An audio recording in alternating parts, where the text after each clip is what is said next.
எல்லோருக்கும் வணக்கம். இப்போ நான் சொல்லப்போற மெசேஜ் என்னன்னு பார்த்தீங்கன்னாக்கா, பிரசவித்த தாய்மார்களுக்கானது. அவங்க பிரசவிச்சோனயே அவங்களுக்கு சாப்பாடு வந்து எல்லா வித டிஷ்ஷும் நம்ம குடுக்கக்கூடாது. சரிங்களா? அதுக்கு பத்திய சாப்பாடுன்னு சொல்லுவாங்க. கிராமங்கள்ல அது குடுப்பாங்க. அது குடுக்கறனால அந்த தாய் மெடிசின் எதுவுமே எடுத்துக்க மாட்டாங்க. இயற்கையான முறையில குடுக்கும்போது, அவங்க சீக்கிரமே ரெக்கவர் ஆயிடுவாங்க. உடல்ல நல்ல தேறி வந்துடுவாங்க.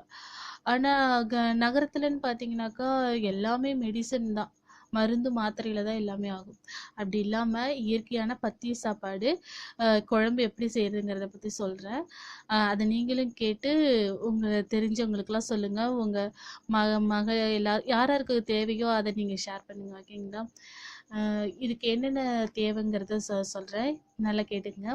எனக்கு தேவையானது பிஞ்சு கத்திரிக்காய். சின்ன சின்னதா இருக்கு பார்த்தீங்களா? வயலட் கலர்ல அது நல்லா சின்ன கத்திரிக்காவா எடுத்துக்கங்க. 1/4 கிலோ, 1/2 கிலோ எவ்வளோ தேவையோ அத எடுத்துக்கங்க. அதுக்கடுத்து ஒரு 30 பல்லு பூண்டு எடுத்துக்கங்க. நல்ல பெருசா எடுத்துக்கங்க. பூண்டு எவ்வளோ சேர்க்கிறோமோ அந்த அளவுக்கு தாய்ப்பால் அதிகமா ஊறும். அதற்கு அடுத்ததா சின்ன வெங்காயம் 150 கிராம் எடுத்துக்கங்க. மல்லி, கொத்தமல்லி இருக்கு பார்த்தீங்களா? அது 100 கிராம்.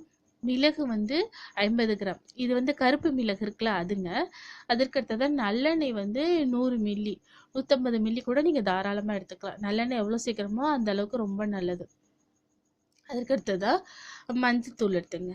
காய்ந்த மிளகாய் வந்து ஒரு 2 எடுத்துங்க. காய்ந்த மிளகாய் நம்ம இதில ஜாஸ்தி சேர்க்கிறதே இல்ல. குறுமிளகு தான் நம்ம ஜாஸ்தியா, அதாவது கருப்பு மிளகு தான் ஜாஸ்தியா சேர்க்கிறோம். அதுக்கு அடுத்தது வடாகம் வந்து சிறிதளவு மற்றும் உப்பு தேவையான அளவு. ஃபர்ஸ்ட் நம்ம இத என்ன பண்ணனாக்கா, இந்த கத்திரிக்காய் குழம்புக்கு தேவையான மசாலாவ தயாரிக்கணும். மல்லி, மிளகு, மிளகாய் மற்றும் மஞ்சள் ஆகியவற்றை மண் சட்டியில சிறிதளவு கொஞ்சம் நல்லெண்ணெய் ஊத்திட்டு நல்லா வறுக்கணும். சரிங்களா? அதற்கப்புறம் இதை வந்து நம்ம அம்மியில் அரைக்கணும். நம்மளால நம்மளால அரைக்க முடியாது இல்லையா? அதனால மிக்சியில நல்லா நைஸாக அரைச்சி வச்சுக்கணும். அரைச்சி வச்சுக்கிட்டு அதற்கு அடுத்ததாக கத்திரிக்காயை வந்து நீல வாக்கில் நறுக்கி அப்படியே நறுக்கி தனித்தனியாக போடக்கூடாது. கொத்தா இருக்கிற மாதிரி நடுவில் மட்டும் கீறி விட்டு புழு இருக்கா நல்லா பார்த்துங்க. கொத்தா இருக்கும்படி வச்சுக்கணும். சரிங்களா? அதற்கு அடுத்ததா வெங்காயத்தை வந்து சின்ன வெங்காயம் தானே போகிறோம், 4 நறுக்கிக்கணும், எடுத்து வச்சுக்கணும். அதுக்கு அடுத்ததா மண் சட்டி அடுப்பில் வச்சு, இதுக்கு மண் சட்டியில் செஞ்சால் தான் நல்லாயிருக்கும்.